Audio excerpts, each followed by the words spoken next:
اللہ نے میرے نبی کو کیسا بنایا؟ ایک بدو عورت ہے، ان پڑھ عورت ہے، ام معبد الخزاعیہ، وہ میرے نبی کا حلیہ بتاتی ہے. آپ کو ترجمہ کر کے سناؤں گا، لیکن آپ الفاظ کا ردم اور الفاظ میں میوزک وہ آپ سب محسوس کریں گے. وہ بدو عورت کہتی ہے رأیت رجلا ظاہر الوضاء ابلج الوجه حاسن الخلق لم تعبه ثجلة ولم تزر به سعلة وصيم قصيم في عينيه دعج في أشفاره وطف في صوته سحل في لحيته كثافة في عنقه سطع وصيم قصيم أكحل أحور أزج أقرن إن تكلم علاه البهاء وإن سكت فعلاه الوقار وكأن منطقه خرزات نظم ينحدرن. اللہ، پتہ چلا کہ الفاظ کا ردم. وہ کوئی بولو تو صحیح، کیا ردم ہے. اب ترجمہ سنو.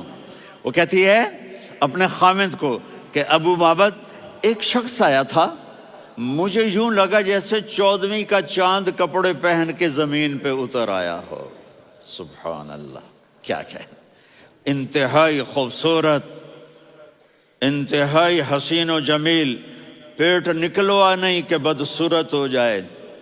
کہا اتنا خوبصورت تھا کہ سر سے پاؤں تک حسن اس کا غلام تھا، خوبصورتی اس کی باندھی تھی، اور میں جدھر سے دیکھتی تھی مجھے حسن ہی حسن نظر آتا تھا، اور جب میں اس کے چہرے پر دیکھتی تو میری آنکھ نہیں بھرتی تھی، میرا جی چاہتا تھا میں دیکھتی جاؤں دیکھتی جاؤں دیکھتی جاؤں، میرا دل نہیں بھرتا تھا. کون؟ وسیم.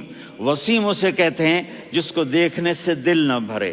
قسیم، جدھر سے دیکھو حسن ہو، اسے کہتے ہیں قسیم، کہ اس کی آنکھیں بڑی موٹی. احور، ادعج، اشکل، انجل، ابرج، اہدب، یہ سب میرے نبی کی آنکھوں کی تعریف ہے. ان 5-6 الفاظ کا ایک مطلب ہے کہ اللہ نے کائنات میں ایسی حسین آنکھ کسی کی بنائی نہیں تھی. حسن و جمال آنکھوں میں، اور پلکیں بڑی لمبی. یہ عورتیں یہاں وہ نکلی لگا لیتی ہیں نا لمبا لمبا کرنے کے لیے، تو میرے نبی کے قدرتی یہ بال لمبے تھے حسن کو بڑھانے کے لیے. داڑھی بڑی خوبصورت تھی.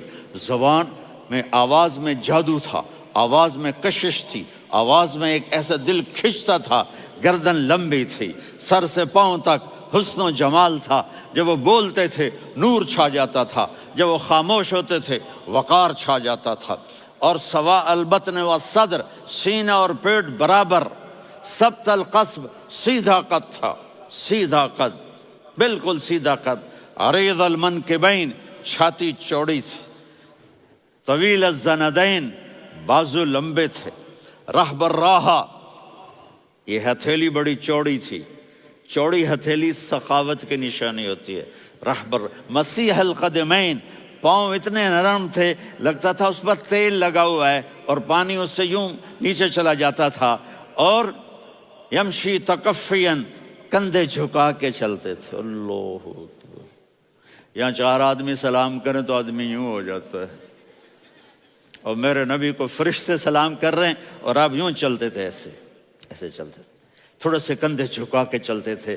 ایسے آپ کبھی نہیں چلے.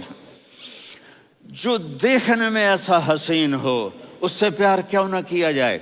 خاندان اونچا ہو تو آدمی اس کی قدر اور عظمت کرتا ہے. میرے نبی کا خاندان کیا ہے؟ میرے نبی نے فرمایا اللہ نے آدم کی ساری اولاد سے عرب کو چنا، عرب کی ساری اولاد سے مضر کو چنا، مضر کی ساری اولاد سے قریش کو چنا، قریش کی ساری اولاد سے ہاشم کو چنا، اور ہاشم کی ساری اولاد سے اللہ نے مجھے چنا. میں سب سے اعلیٰ خاندان کا ہوں، عالی نسب ہوں. میرے اللہ نے میرے 10 نام رکھے ہیں. میں محمد، میں احمد، میں ماہی، میں حاشر، میں عاقب، میں فاتح، میں ابو القاسم، میں طٰہٰ، میں یاسین. ان سے پوچھو، میں ایک مثال دیتا ہوں. محبت ہوتی ہے نا چھوٹا بچہ گود کا، میرا چاند، میرا دلارا.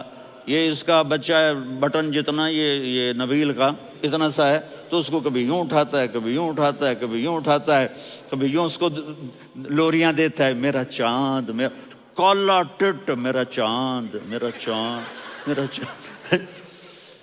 تو میرے رب کو اپنے حبیب سے محبت ہے، تو صرف محمد نہیں کہتا، چونکہ محمد کہنے سے محبت کا فلو نکلتا نہیں، تو اللہ نے اپنی محبت کے فلو کو نکالا، میرا محمد، میرا احمد، میرا ماہی، میرا حاشر، میرا عاقب، میرا فاتح، میرا قاسم، میرا ابو القاسم، میرا طٰہٰ، میرا یاسین، یہ اللہ نے اپنے حبیب کے نام۔ اور پھر قرآن میں جاؤ، شاہد، مبشر، نذیر، داعی الی اللہ، سراج منیر، رؤوف، رحیم، عزیز، حریص، مزمل، مدثر، یہ اللہ نے پورے قرآن میں سارے نبیوں کا نام لیا، یا عیسیٰ، یا موسیٰ، یا یحییٰ، یا ابراہیم، یا نوح، نام لے کر پکارا، لیکن اپنے حبیب کو ایک دفعہ بھی یا محمد نہیں کہا، بلکہ لقب سے پکارا، یا ایھا النبی، یا ایھا الرسول، یا ایھا المزمل، یا ایھا المدثر۔ میرے رب نے اپنے حبیب کو ساری نسلوں میں سب سے عالی نسل بنایا۔ اگر اپنے نبی سے پیار نہ کریں تو کس سے پیار کریں؟